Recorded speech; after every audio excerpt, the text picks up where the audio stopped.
una poderosa civilización al sur de Roma. Podrían haber evolucionado a partir de los juegos funerarios. Cuando un gran guerrero moría, los gladiadores luchaban hasta la muerte en su honor. Los orígenes religiosos y el atractivo espectáculo del salvaje ritual llevaron a los romanos a acuñar dos palabras distintas para el combate de gladiadores. Munera, que originalmente significaba ofrenda en honor del muerto, y ludi, o juegos. El Coliseo era el escenario preferido para los juegos de gladiadores, cazas de animales y otros deportes sangrientos que duraban del amanecer al anochecer. La primera sangre del día pertenecía a los criminales condenados a muerte, muchos de los cuales morían crucificados.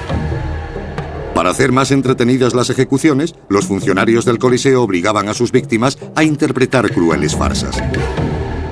La persona que iba a ser ejecutada tenía que interpretar un papel en el drama. Al final de la obra tenía que morir, pero a diferencia de un actor, esa muerte era real y la persona era ejecutada como parte del espectáculo. El principal acontecimiento, anunciado con trompetas, eran los gladiadores. Estaban especializados en 20 estilos y formas diferentes de lucha, representando las técnicas de los enemigos conquistados por Roma. Uno de los combates más populares enfrentaba a los llamados retiari, que luchaban desnudos con un tridente y una red, contra los samnitas, bien armados, llamados así por un pueblo italiano derrotado por los romanos en el siglo III a.C. Si el gladiador tiraba la red sobre su oponente y lo enredaba, podía atravesarlo con el tridente. Sin embargo, si se le rompía el tridente o la red, quedaba en una posición vulnerable porque no tenía armadura protectora. Pero a los romanos les gustaba este tipo de enfrentamientos porque eran dos hombres diferentes con dos técnicas y dos equipamientos distintos. Un gladiador herido tiraría su arma y pediría clemencia para su vida. Sería juzgado por el público según su valentía y destreza. Sorprendentemente, muchos expertos creen que el veredicto con el pulgar hacia arriba ha sido mal interpretado durante siglos. El pulgar para arriba no significaba éxito. Tenía que estar levantado y hacia el pecho. Y eso era señal del golpe final, como diciéndole que le atravesara el pecho. El otro era el pulgar abajo y hacia afuera, y eso indicaba tirar la espada y la libertad para el vencido. Había dos opciones. Al final era el emperador el que decidía. Un gladiador caído hacía lo que había jurado hacer. Se colocaba en la postura del que está a punto de morir y recibía el golpe de gracia. Entonces, dos médicos examinaban el cuerpo. Había que comprobar que no estuviera fingiendo. Podía simular estar muerto y salir con vida de allí. Para que no ocurriera eso, entraba un esclavo con un hierro al rojo. Si el cuerpo permanecía postrado con el hierro, era prácticamente seguro que estaba muerto. Pero si empezaba a sacudir las piernas y a gritar, es que estaba fingiendo. Y lo remataban para asegurarse de que el trabajo estaba hecho. El cuerpo era arrastrado entonces hasta la Porta Libertinaria, o Puerta de la Muerte. Al contrario de la creencia popular, un combate de gladiadores no siempre terminaba en muerte. El entrenamiento y mantenimiento de los mismos era caro, y la institución de los juegos no podría haber sobrevivido si la mitad de los gladiadores moría en cada combate. De hecho, los combatientes con más talento luchaban 2 veces al año, como los boxeadores de hoy, y tenían muchas posibilidades de disfrutar de una larga carrera. Inscripciones funerarias de gladiadores presumen de decenas de combates. Los grandes luchadores eran las superestrellas de la época. Su atractivo era tal que muchos romanos juraban voluntariamente luchar hasta la muerte.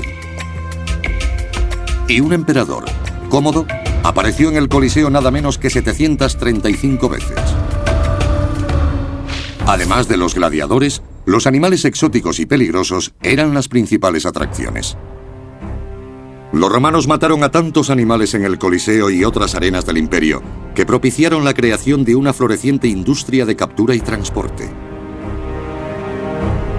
Los cazadores exterminaron especies enteras, como el elefante norteafricano y el tigre del Caspio. Los animales exóticos solían usarse para matar prisioneros condenados a las bestias.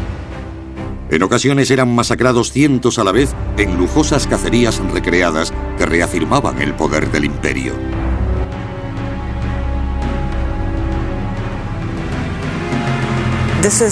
Era una forma de consumo llevada hasta el extremo. No se reparaba en gastos con tal de divertir al pueblo. Era el derecho de los romanos. Su imperio les había hecho tan ricos y les había dado tanto poder que podían ir a otros países y robarles sus animales. Se los llevaban a Roma y los presentaban ante el pueblo para matarlos. Con ese acto pretendían decirles que los habitantes de Roma se lo merecían todo, se merecían este tipo de diversión. El Coliseo era un teatro de sangre en el sentido más estricto. El público rugía con esa forma de espectáculo de masas. ¿Cómo explicarnos tan cruel y bárbara diversión? El ambiente dentro del Coliseo debió haber sido sobrecogedor e irresistible a su horripilante modo. Una figura tan importante como el teólogo cristiano San Agustín atestiguó su poder de seducción, describiendo la lucha de un amigo religioso que había sido arrastrado a los juegos contra su voluntad. Cerró los ojos e intentó desviar su atención del ruido y los gritos con pensamientos puros. Quería evadirse de la matanza que ocurría a su alrededor. Pero entonces escuchó un rugido enorme y no pudo mantener los ojos cerrados. Tuvo que mirar. Su curiosidad fue mayor que él y ese fue el fin. Se volvió un aficionado al espectáculo y empezó a llevar allí a sus amigos. Hay algo absolutamente hipnótico, adictivo. No me gustaría verme en su situación, pero quién sabe qué haría enfrentado a este tipo de diversión. En siglos posteriores a la desaparición de los juegos, millones de turistas se harían la misma pregunta. Y los ingenieros harían hercúleos esfuerzos para evitar el derrumbamiento del Coliseo.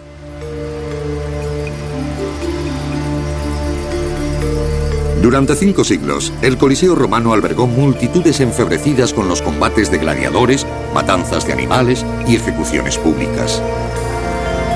Ningún estadio moderno podría aguantar tanto tiempo en pie. Inevitablemente, el Coliseo sufrió una serie de catástrofes a lo largo de su vida.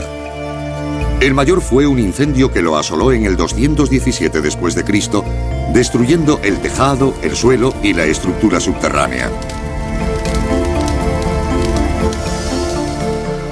El incendio llegó a derretir parte de la piedra caliza.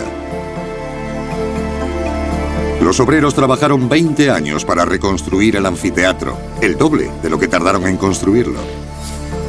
En el siglo IV después de Cristo, sus días de gloria habían acabado y los juegos de gladiadores y el Imperio Romano iniciaban su declive. Roma ya no tenía los recursos para montar espectáculos tan lujosos. Podríamos pensar que este declive coincidió con el ascenso del cristianismo en el mismo periodo, en el siglo IV y V. Pero fue más una cuestión económica. Los juegos resultaban muy caros en una época en la que la economía del Imperio Romano estaba en decadencia. Pero el cristianismo también tuvo un pequeño papel a la hora de silenciar el Coliseo. En el 313 de nuestra era, el emperador Constantino lo convirtió en religión oficial del imperio, y los devotos cristianos aborrecían los juegos de gladiadores. En el 391, un monje griego llamado Telémaco se lanzó a la arena e intentó separar a 2 gladiadores en plena lucha. El público lo lapidó. 13 años después, en el 404, los juegos fueron prohibidos. El Coliseo permaneció abierto otro siglo más, atrayendo cada vez menos público u ofreciendo luchas de animales domésticos como perros y gallos.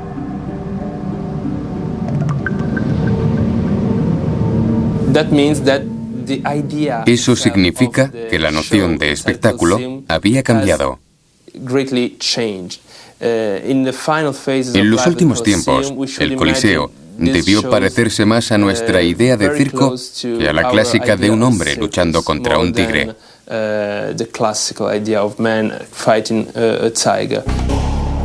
El último espectáculo registrado con animales salvajes data del 523 después de Cristo. La larga vida del Coliseo como escenario de espectáculos sangrientos y espectadores enfebrecidos había llegado a su fin. Pero la segunda y más larga vida del Coliseo como ruina legendaria sometida a todo uso y abuso estaba a punto de empezar.